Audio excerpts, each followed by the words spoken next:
आदाब, मैं हूं मुमताज आलम रिजवी और इस वक्त मैं आपके खिदमत में कुछ बड़ी खबरें लेकर के हाजिर हुआ हूं। सबसे पहले बात करूंगा ईरान और अमेरिका की, क्योंकि अब अमेरिकी सदर डोनाल्ड ट्रंप चीन के दौरे पर हैं। पहले पाकिस्तान जाएंगे, चीन में फिर बातचीत करेंगे और इस मसले को हल करेंगे। लेकिन इन तमाम बातों के बावजूद ईरान और अमेरिका के दरमियान मौजूद कशीदगी किसी भी तरह से कम होती नजर नहीं आ रही है।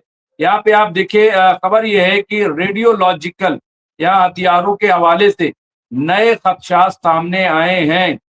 तो ये आप देखिए, ईरान ने खबरदार किया है कि अगर उसे किसी बड़े हमले का सामना करना पड़ा तो वो अफजूदा यूरेनियम के इस्तेमाल करते हुए डर्टी बम जैसे हथियार इस्तेमाल किए जा सकते हैं। साफ कह दिया है आज ईरान ने। तेहरान की इस धमकी ने कशीदगी में इजाफा कर दिया है और ये कशीदगी बढ़ गई है। तो ये आप देखिए, बिल्कुल क्लियर कट ईरान ने कह दिया है कि अगर आप थोड़ा से भी हमसे ज्यादती करोगे या हम पे हमला करने की कोशिश करोगे तो हम बर्दाश्त नहीं करेंगे, हम उसका जवाब देंगे। तो बिल्कुल क्लियर कह दिया है। यहाँ जो मालूमात आ रही है, जो इत्तलात है, मालूमात के मुताबिक एक डर्टी बम अफजूदा यूरेनियम को रवायती धमाका खेज, जिसको मवाद कहते हैं, जैसे टीएनटी के साथ मिलाता है। अगरचे ये एटमी धमाके की तरह तबाहकुन नहीं है, लेकिन इसका धमाका एक बड़े इलाके में रेडियोलॉजिकल आलूदगी फैलाता है, जिससे इसके इलाके को कई दहाइयों तक नाकाबिले रिहाइश बना दिया जाता है। तो डर्टी बम इसका नाम दिया गया है। अब ईरान ने कहा है कि अगर हम पे हमला करने की कोशिश की, याद रखिए कि फिर हम डर्टी बम का इस्तेमाल करेंगे। और इस ईरान के ऐलान से एक तरीके से हंगामा मच गया है और अब कम से कम यूरोपीय ममालिक, अमेरिका और इजराइल को लगने लगा है कि जिस बात का डर था कि ईरान ताकतवर न हो जाए या ईरान कोई ऐसी चीज न बना ले जिससे बड़ा खतरा लाक हो सकता है, तो अब ईरान ने ऐलान कर दिया है। देखिए, ईरान ने एक और ऐलान किया था जिसका जिक्र हमने अपनी पहली रिपोर्ट में किया था कि अगर हम पे हमला किया गया तो अभी तो 60% यूरेनियम इनरिच हो रहा है, फिर हम 90% कर देंगे। आप समझ रहे हैं, 60% यूरेनियम का मतलब होता है कि परमाणु बम के करीब, और 90% का मतलब ये कि फिर चाहे जितने बम बनाओ।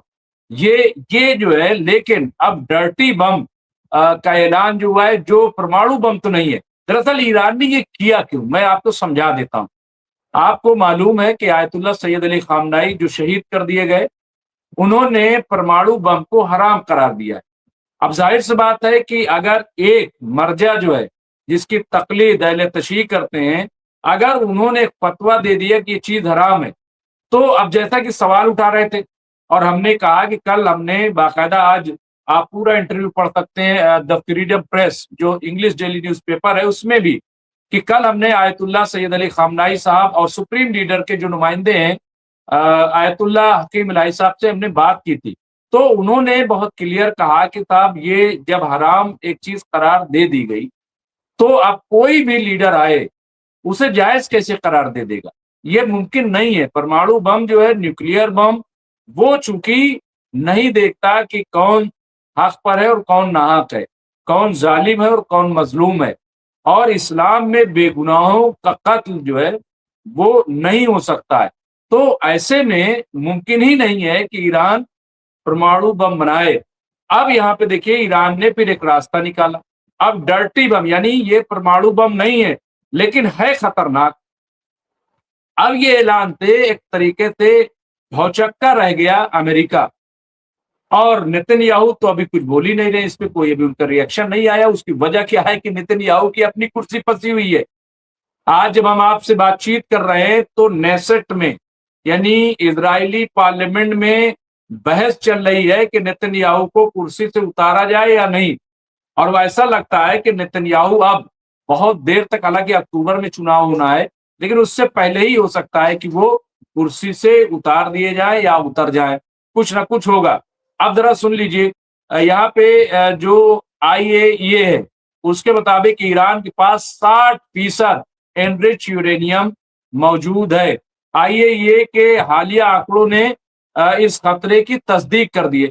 अब देखिए इससे दो चीजें बहुत क्लियर होती हैं। एक तो ये कि जो डोनाल्ड ट्रंप ने दावा किया था कि हमने तमाम जो यूरेनियम है ईरान के पास उसे तबाह कर दिया, वो खत्म हो गया। तो अब कम से कम ये झूठ बिल्कुल बेनकाब हो गया कि डोनाल्ड ट्रंप झूठ बोल रहे थे, उनकी एजेंसियां झूठ बोल रही थी। पूरा के पूरा यूरेनियम जो इनरिच हुआ है वो मौजूद है ईरान के पास। अब यहाँ पे देखिए भंडार जो बताया जा रहा है ईरान के पास मौजूद वर्तमान में, यानी इस वक्त जो है इस्फहान की पहाड़ियों के नीचे बनी सुरक्षित सुरंगों में लगभग 440 किलो यानी 60% इनरिच यूरेनियम मौजूद है। 440 किलोग्राम, ये आप समझ लीजिए। हालांकि ये जो बताया है कि साहब यहाँ है, अभी कुछ भी पता नहीं कहाँ है, कुछ भी पता नहीं कि ईरान ने इसको कहाँ रख रखा है, ये सब बकवास है। लेकिन बहरहाल अब कुछ ना कुछ तो रिपोर्ट में चलेगा। और देखिए यहाँ पे वेपन ग्रेड के करीब ये स्तर जो है, ये सतह बताया जाता है कि हथियार बनाने के बिल्कुल करीब है। 90% एनरिचमेंट जो है वो बिल्कुल बेहद करीब हो जाता है। इसके अलावा खतरा क्या है, इतने भंडार से कई डर्टी बम बनाए जा सकते हैं जो लंबे समय तक गंभीर स्वास्थ्य और पर्यावरणीय संकट पैदा कर सकता है। ये रिपोर्ट क्योंकि मैं पढ़ रहा हूं इसलिए जबान मेरी वो जो रिपोर्ट में है मैं उसको मिनवन आपकी खिदमत में पेश कर रहा हूं हिंदी जबान में। तो बहरहाल ये पूरा, अब यहाँ पे देखिए ट्रम्प जो इंतजामिया है ईरान की इस धमकी को डिस्प्रेड ब्लफ करार दिया है, हाँ? यानी बौखलाहट वाला बयान जिसको आप कह लीजिए। हालांकि पर्दे के पीछे वाशिंगटन ने अपनी तैयारियां तेज कर दी हैं। अमेरिकी फौज अब ईरान के यूरेनियम स्टॉक पाइप को जब्त करने या उसे तबाह करने के फौजी जो मुतबादिल हैं विकल्पों पर गौर कर रहा है। यानी इससे पहले क्या कर रहे थे, इससे पहले क्या हो रहा था, आराम कर रहे थे, सो रहे थे। भाई ईरान ने 10,000 अपने फौजियों को ड्रोन के साथ तैयार कर दिया है कि कहीं कोई दिखाई दे मार दो, छोड़ो नहीं। उधर सबमरीन आप देखिए जिसको डॉल्फिन ईरान में कहा जाता है, जो उनकी छोटी छोटी जो पनडुब्बियां हैं वो पूरे स्टेट ऑफ हुर्मुस में घूम रही हैं। और वो पनडुब्बियां ऐसी हैं कि बताया जाता है कि वो जाके आराम करती है नीचे समुद्र की सतह पर। और कितनी माइंस जो है बिछा दी हैं पनडुब्बियों की शक्ल में, कुछ पता नहीं है। और ये कह रहे हैं कि साहब जाएंगे और वो ऐसा लग रहा है कि बकरी का बच्चा है, जाएंगे और उठा लाएंगे। भाई ऐसा हो नहीं पाएगा, लेकिन ये खबरें चल रही हैं। अब ईरान और अमेरिका के दरमियान चल रहे युद्ध या जंग का जो स्वरूप है पूरी तरह से बदल चुका है। ईरान अपनी रक्षा के लिए इन 4 स्तंभों यानी 4 जो सुतून है उस पर टिका हुआ है। यहाँ पे अंडर वाटर स्टिल नरवाल जैसे ड्रोन जो समुद्र के नीचे अदृश्य है यानी दिखाई नहीं देते। इसके अलावा इंटेलिजेंट माइंस, आधुनिक समुद्री बारूद जो जहाजों को पहचान कर हमला करता है। इसके अलावा यहाँ पे सुपरसोनिक प्रीसियस सटीक मार करने वाली सुपरसोनिक मिसाइलें। तो यहाँ पे ये देखिए बिल्कुल क्लियर कर दिया। और एक और रेडियोलॉजिक थ्रेड जो है यानी डर्टी बम के जरिए बड़े पैमाने पर प्रदूषण फैलाने का ये खतरा। तो ये 4 ऐसी चीजें जिससे ईरान ने अपने आप को बहुत स्ट्रांग बताया है और इस पे पूरी तरह से ईरान काम कर रहा है। तो ये इस वक्त की जो बड़ी अहम खबर थी वो देना बहुत जरूरी था। डर्टी बम क्या है और ईरान किस तरह से अपनी एक मजबूत तैयारी किए हुए। आइए दूसरी खबर की तरफ बढ़ते हैं। चीन ने तजारती मुज़ाकरात के लिए बेसेंट के जनूबी कोरिया पहुंचने पर प्रेस ब्रीफिंग की है। चीन जो है मुस्तकिल अपनी तजारती सरगर्मियों को जारी करे हुए है और वो बहुत तेजी से अपने आप को तजारती एक तरह से सुपर पावर बना रहा है। तो यहाँ पे देखिए ये ताइवान चीन का हिस्सा है और कभी ऐसा मुल्क नहीं रहा है, ऐसा कहा जा रहा है। तो बहरहाल ये सूरत हाल है। इसके अलावा आइए एक और खबर की तरफ बढ़ते हैं। यहाँ पे ट्रेजरी सीक यहाँ पे बेसेंट चीन के नायब वजीर आजम ही लाइफिंग के साथ तजारती मुज़ाकरात के लिए जनूबी कोरिया पहुंच गए हैं और उनका वहां पे इस्तकबाल हो रहा है, खैर मकदम हो रहा है। ये सब आप तस्वीरों में देख सकते हैं। एक और बड़ी खबर जो ट्रंप आज शाम 8 बजे जी जिनपिंग से साथ मीटिंग के दौरान एक बहुत बड़ा اعلان کریں گے ایسا کہا جا رہا ہے. اور کل ڈونلڈ ٹرمپ امریکہ سے روانہ ہو گئے تھے. وہ پاکستان ابھی پہنچے کہ نہیں پہنچے, لیکن 2 گھنٹہ صرف پاکستان اب میرے خیال سے پہنچ گئے ہوں گے. میں دیکھ بھی لیتا ہوں, الجزیرہ سے بھی معلوم ہو جائے گا کیا صورتحال ہے کہ کیا وہاں پہ. تو بہرحال ابھی ایسا لگ رہا ہے کہ وہاں پہ وہ نہیں پہنچے, جیسے ہی پہنچیں گے اور پھر اس کے بعد وہ چین کے لیے روانہ ہو جائیں گے فوراً. یہ وہاں پہ تیاری ہے اور بہت بڑا اعلان. اب کیا اعلان ہوگا یہ دیکھا جائے گا. اندرونی افراد اس سے توقع کرتے ہیں کہ وہ امریکہ چین کے ایک نئے معاہدے پر دستخط کریں گے اور امریکہ میں چین کی $1 ٹریلین کی سرمایہ کاری کا اعلان کریں گے. ایسا کہ ٹریلین یعنی 1 ٹریلین سرمایہ کاری کا. اور تمام نظریں آج کے اجلاس پر مرکوز ہیں. اور سب سے زیادہ دیکھیے کیا تجارتی معاہدہ ہوگا کیا نہیں ہوگا, دنیا اس کی پرواہ نہیں کر رہی ہے. دنیا کی نظر اس بات پر نہیں, بلکہ دنیا کی نظر اس بات پر ہے کہ آخر اسٹیٹ آف ہرمز کو لے کر کے دونوں ملک کیا طے کرتے ہیں اور کس طرح سے ایران کو سمجھاتے ہیں. کیا نئی گائیڈ لائن ہوگی, کتنا امریکہ پیچھے ہٹتا ہے اور کتنا ایران کو چین سمجھا پاتا ہے.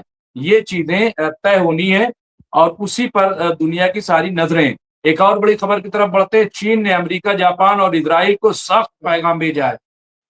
لائن کو پار کرنے کی کوشش مت کرو, تم آگ سے کھیل رہے ہو. تو یہ دیکھیں یہ چین نے کیوں کہا. چین نے یہ بات اس لیے کہی ہے کیونکہ بار بار جس طرح سے دھمکی دی جا رہی ہے اور جنگ کو بڑھانے کی بات کی جا رہی ہے, تو چین نے بہت واضح طور پر امریکہ, جاپان اور اسرائیل کو سخت پیغام بھیجا ہے کہ لائن کو پار مت کرو. یعنی ایسا مت کرو کہ پھر اگر آگ بھڑک جائے تو آگ رکے نہیں, وہ کرنا پڑے گا. اس کے علاوہ ایک اور بڑی خبر کی طرف بڑھتے ہیں. حماس نے اسرائیلی نیسٹ کی جانب سے مقبوضہ مغربی کنارے میں آثار قدیمہ کے مقامات کو کنٹرول کرنے کی اجازت دینے والے بل کی منظوری کے اقدام کو غیر قانونی قرار دیا ہے. فلسطین کے عالمی ورثے کے لیے ایک سنگین خطرہ قرار دیتے ہوئے تنقید کا نشانہ بنایا ہے. تو حماس کیا تمام جو مسلم کنٹریز ہیں جیتی ہیں وہ سب اس کی مخالفت کر رہے ہیں. یہ مناسب نہیں ہے اور یہ دراصل جو چین نے کہا ہے کہ آگ سے کھیلنے والی بات ہے اور حماس نے بالکل کلیئر کر دیا. ایک اور بڑی خبر کی طرف بڑھتے ہیں. ناروے کے نائب وزیر خارجہ آندریاس کراوک سے ملاقات کے دوران ایرانی وزیر خارجہ عباس عراقچی نے اس بات کے اعادہ کیا ہے کہ واشنگٹن کے ضرورت سے زیادہ مطالبات اور دھمکی آمیز بیانات امریکی جارحیت کے خاتمے کے معاہدے تک پہنچنے کی راہ میں سب سے بڑی رکاوٹ ہے. یعنی جو ڈیمانڈ ہے, جو شرطیں ہیں وہ بلا وجہ اول جلول ہے. نمبر 1. نمبر 2 یہ کہ ایک طرف بات چیت کرتے ہیں, دوسری طرف دھمکی دیتے ہیں کہ ہم زمین کے سے مٹا دیں گے, ہم یہ کر دیں گے, 2 منٹ میں یہ ہو جائے گا اور 10 منٹ میں یہ ہو جائے گا. بھائی ایسے نہیں چلے گا. ایران نے کہا یہ کوئی طریقہ نہیں ہے بات کرنے کا, آپ دباؤ میں پریشر میں ہم سے کچھ نہیں کر سکتے. تو یہ ہے. اس کے علاوہ ایک اور بڑی خبر, چین نے امریکہ, جاپان, تو یہ دیکھیے پہلے ہی یہ خبر آ گئی. تو کل ملا کر کے اس وقت کی جو بڑی اہم خبریں تھیں وہ ہم نے آپ کے اندر پیش کی ہیں. اس طرح کی باقی خبروں کے لیے دیکھتے رہے MC نیوز انڈیا. بہت بہت شکریہ.